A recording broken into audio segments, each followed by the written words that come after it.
Hi, welcome to Rising Above Adversity. I'm Louisa Percudani, and today my special guest is Jill Matthias. And Jill, when she entered her late 50s, retired from a managing director position with a property management company. She sold her aromatherapy business, and then she decided to get out of her comfort zone. She went back and became a psychotherapist and an NLP practitioner, and she works with men and women specializing in stress management and helping them overcome challenges with resilience and when they're facing hard times. Jill is a strong believer that we can bounce forward and not just survive, but thrive. And she is also a mother to 3, a grandmother to 6, and she's a keen tennis player. It's so great to have you here this morning, Jill. Well, thank you for inviting me, Louisa. All the way from London or England. Where Yeah, exactly are you, Jill? I'm further from London. I'm in the Midlands, in the middle of England. So how did you come to be the bounce forward coach?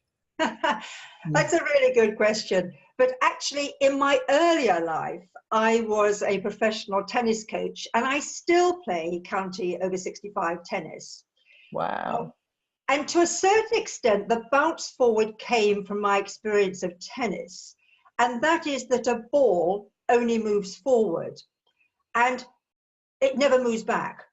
But the image of someone bouncing back doesn't defy the reality of working through obstacles. So anyone who's been faced by major obstacles in life has been changed by it, and the individual moves forward with a different perspective on life and with hard-won learning. And I really do feel that this expression, when people talk bounce back from adversity, is actually slightly outdated, because you do bounce forward, because the process of bouncing back from resilience is really tough. And you don't want to bounce back, you want to bounce forward and having learned from the experiences. And that's really what I call myself, the bounce forward coach, but it's more attached to tennis. And then as I did more research, of course, I realized that people bounce forward from challenging times, not bounce back. So, I know many people, when they hit the 50 mark, both men and women have an identity crisis.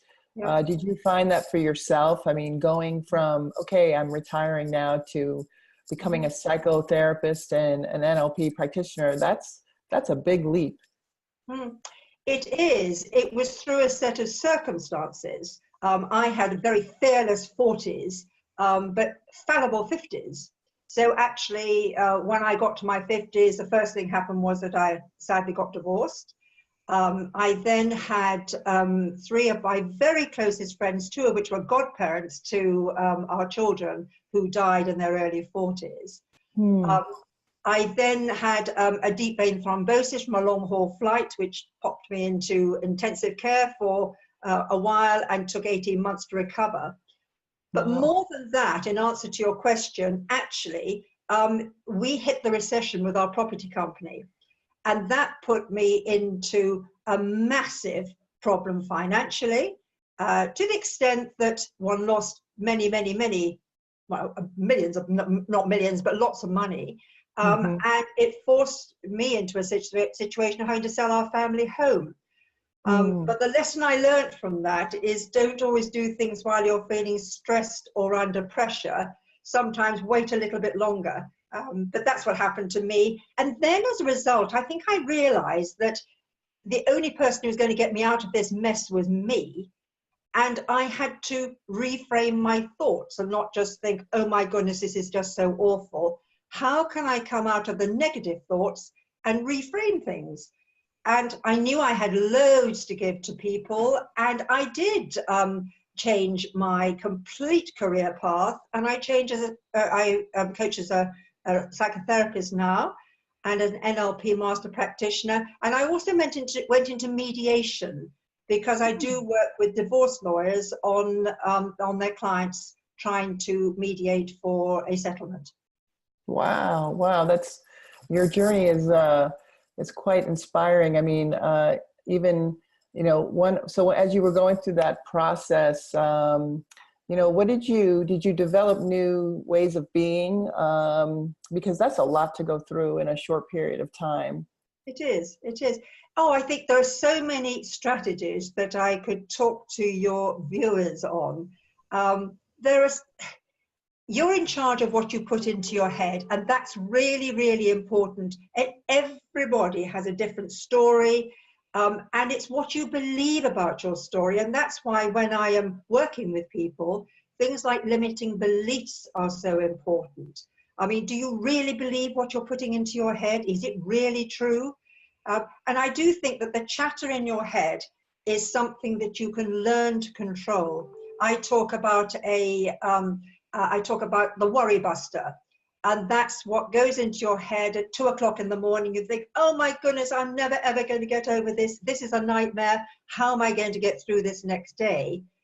But as everybody knows, the fear is false evidence appearing real, and it often doesn't happen.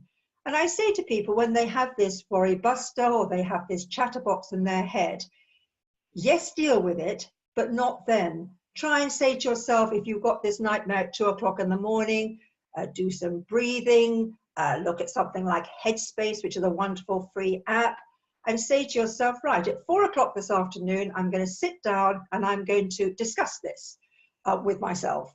And at 4 o'clock in the afternoon, it's never as bad as it is at 4 o'clock in the morning. And sometimes the fear can have gone and you go to the next stage. I think there's so many strategies I could give, but the main thing is that you do need to take charge of your own life. Friends can talk to you. The thing with counseling or coaching or mentoring is that people put the responsibility onto you, saying, how can I help you resolve your own issues? And that comes with life, or it comes with resilience when you've been through bad times. So, why is it always important, no matter what your age, to have your why? Oh, my goodness me. Actually, this will come into the free gift I'm giving at the end of the session. Why is so important. Why? What is your sense of purpose? Because your sense of purpose changes as you move through the traditions of life.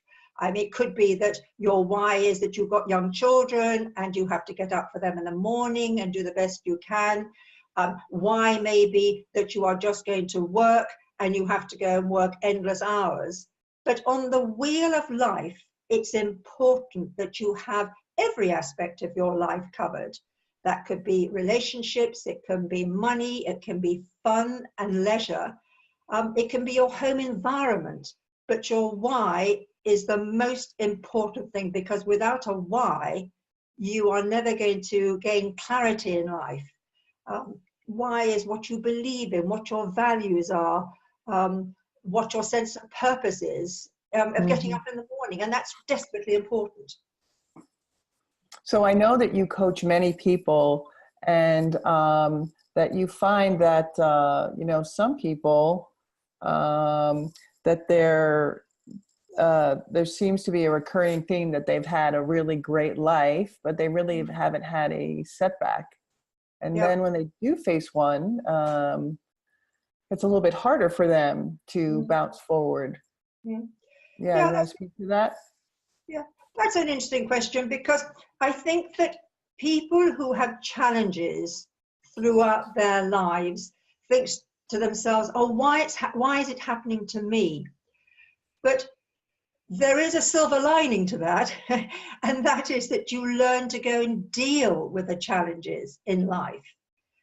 But those that get through to their 40s or their 50s without any major challenges and are suddenly faced with a divorce or a redundancy or some other difficulty in their life have no idea how to bounce forward from these challenges. And those actually are the most difficult people to deal with, because they'll say, but I don't understand. How could it happen to me? This is so difficult. But there is challenges you can give, and all the ones I talked about, the worry buster, how to reframe from a negative to a positive. what I haven't mentioned is, as a holistic therapist, I work very much with the overall person. So I work with their mental, emotional, and physical. And I'd always say to people, you don't need to be running a marathon, but you do need to do some kind of exercise. You do need to care for yourself. You do need to nurture and cherish yourself. And that can be done by such easy methods. It can be 15 minutes walking in the day. It can be drinking lots of water. It can be eating carefully. But when you exercise, what happens to your body is that you put endorphins into your body, and that becomes like the happy pill. And that's desperately, desperately important. And of course, learning to breathe properly, breathing in for 4, breathing out for 8. All is very good for relaxation. And particularly when I get people in their later life not having experienced challenges, these are the kind of strategies that I use to get them moving through to the next stage. And so what about things like practicing gratitude, journaling? What about those practices? Oh, absolutely. I think those are brilliant. Affirmations, I love me, for example, because very often when you're going through challenges, you can't see that actually you are okay as a person. I think that in midlife, sometimes what happens to people is that they will say things to me like, I miss me. I feel flat, I feel exhausted, I feel tired, I feel not wanted. And those are the kind of things that affirmations are really, really important. And you mentioned about journalizing. I think that that's vitally important, because you may start off at a bad time, but months later, when you look back on your journal, you can say, wow, actually, that's amazing. I really, really have moved forward. And as for gratitude, I always endorse that. In the morning is saying, I'm going to do 3 good things today. That could be that you're giving a genuine compliment to somebody. It could be that you're making that phone call you didn't want to make. It could be that you're tidying something in your house. They do not need to be big things, but they do need to be activated, because that makes you feel good as well. And it's the standing in the mirror and saying, I'm okay. You know, life may not be perfect, but I am okay. I am a good person. And then I know you also talk about about the importance of contribution, that sometimes, not that there's anything wrong with meeting a friend for lunch or coffee, but you talk about the importance of getting out there and really being a contribution. You want to speak to that? Yeah, definitely. I think that really is important. And I would have to say that in my journey, when I went through difficulties, was actually important to me. In this country, we have something called the Prince's Trust. And I'm a mentor with the Prince's Trust. And I work with people who need a second chance in life. You know, life has not treated them well. They may have come from a abusive household. All sorts of things may have happened in their childhood. So I work with them to help them unlock their potential to become the very, very best that they can be. And I do think that's important, because I think when you give to people, you will always get it back in abundance.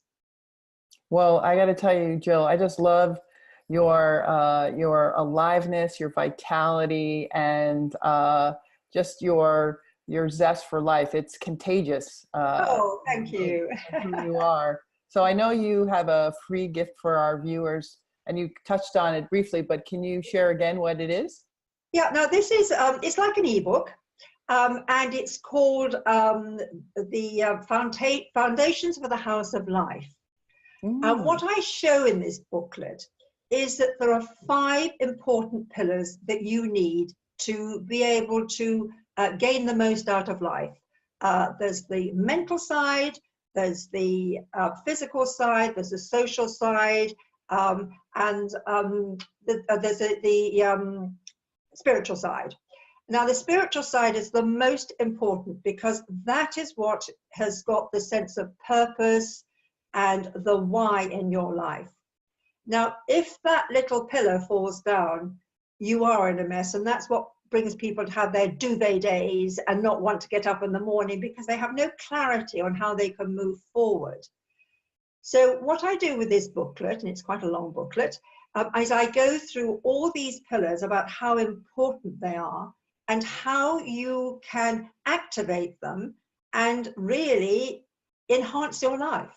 So I really hope that's of interest to your viewers, because it was written with a lot of love and care, and much research on my side, and many people have really praised the book, and perhaps I ought to go and put it into a proper book rather than just an ebook. Well, it sounds wonderful. And for us Americans, what does a duvet day mean? What does that mean?